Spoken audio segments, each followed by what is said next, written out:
ऋषि सुनक का जन्म इंग्लैंड में 12 मई 1980 को हुआ। इनका परिवार एक पंजाबी ब्राह्मण हिंदू परिवार है जो 80 के दशक में भारत में रहता था। उस वक्त उनके पिता जसवीर सुनक और माता उषा सुनक इंग्लैंड व्यापार करने के इरादे से बस गए थे। वर्तमान समय में ऋषि सुनक के पास 3.1 बिलियन पाउंड की संपत्ति है। इससे यह दर्शाता है कि उन्होंने उस देश में काफ़ी अच्छे से मेहनत करके खुद को एक सफल व्यक्ति बनाया है। ऋषि सुनक भारत के प्रचलित बिजनेसमैन एनआर नारायण मूर्ति के दामाद हैं। ऋषि अपनी पत्नी दक्षिता मूर्ति से स्टैनफोर्ड कॉलेज में मिले थे और उन्होंने लव मैरिज किया है। ऋषि सुनक ने शुरुआती पढ़ाई विंचेस्टर कॉलेज में की, जो लड़कों का एक पब्लिक बोर्डिंग स्कूल है। वहाँ पर वह स्कूल पेपर संपादक हेड बॉय थे। इसके बाद उन्होंने लिंकन कॉलेज ऑक्सफोर्ड में एडमिशन की, जहाँ पर उन्होंने दर्शन शास्त्र, अर्थशास्त्र और राजनीतिक विषयों का अध्ययन किया। जब वह यूनिवर्सिटी की पढ़ाई कर रहे थे तब उन्होंने कंजर्वेटिव कैंपेन मुख्यालय में इंटर्नशिप की थी और 2006 में उन्होंने स्टैनफोर्ड विश्वविद्यालय में एडमिशन करके MBA की डिग्री हासिल की। ऋषि सुनक के माता पिता 80 के दशक में चिकित्सक के रूप में कार्य करते थे। उनके पिता एक साधारण चिकित्सक और माता एक फार्मासिस्ट थी। ऋषि सुनक इंग्लैंड में कंजर्वेटिव पार्टी के प्रचलित राजनेता और व्यापारी हैं। ऋषि सबसे पहले एक व्यापारी के तौर पर काम करते थे और इससे पहले वो 2 अलग अलग बैंकों में उच्च पदों पर काम किया है।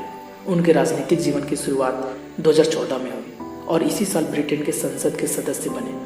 2015 में ऋषि ने पहली बार रिचमंड से आम चुनाव लड़ा और बहुमत के साथ जीत हासिल की। इसके बाद उन्होंने 2015 से 17 तक संसद के तौर पर काम करते हुए अपने इलाके में खूब प्रचलित हासिल की। 2017 में पूर्व प्रधानमंत्री बोरिस जॉनसन ने ऋषि को ट्रेजरी का प्रमुख सचिव नियुक्त किया। 2019 में ऋषि सुनक फिर से संसद के रूप में चुने गए और बहुमत के साथ जीत दर्ज की। ऋषि इंग्लैंड के एक प्रमुख नेता के रूप में तब प्रचलित में हुए जब उन्होंने 2020 में ब्रिटेन के फाइनेंस मिनिस्टर के तौर पर चुना गया।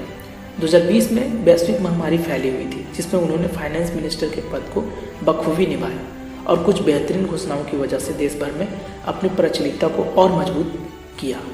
2021 में उन्होंने अपना तीसरा बजट पेश किया, जिसके बाद हाल ही में इंग्लैंड के प्रधानमंत्री बोरिस जॉनसन ने इस्तीफा दे दिया। उसके बाद ऋषि को प्रधानमंत्री पद के लिए प्रबल दावेदार माने जाने लगा। पार्टी का चुनाव में काफ़ी कम वोटों से ऋषि को हार मिली और लिज ट्रस को जीत हो गई, लेकिन मात्र 45 दिनों में लिज ने अपना इस्तीफा दे दिया। उसके बाद फिर से चुनाव हुआ, जिसमें 24 अक्टूबर 2022 को ऋषि को निर्विरोध बहुमत हासिल हुई। इस तरह से ऋषि को केवल 7 सालों में प्रधानमंत्री पद हासिल हुई। अगर आपको ये वीडियो अच्छी लगी हो तो हमारे चैनल को सब्सक्राइब करके बेल आइकन प्रेस कर लें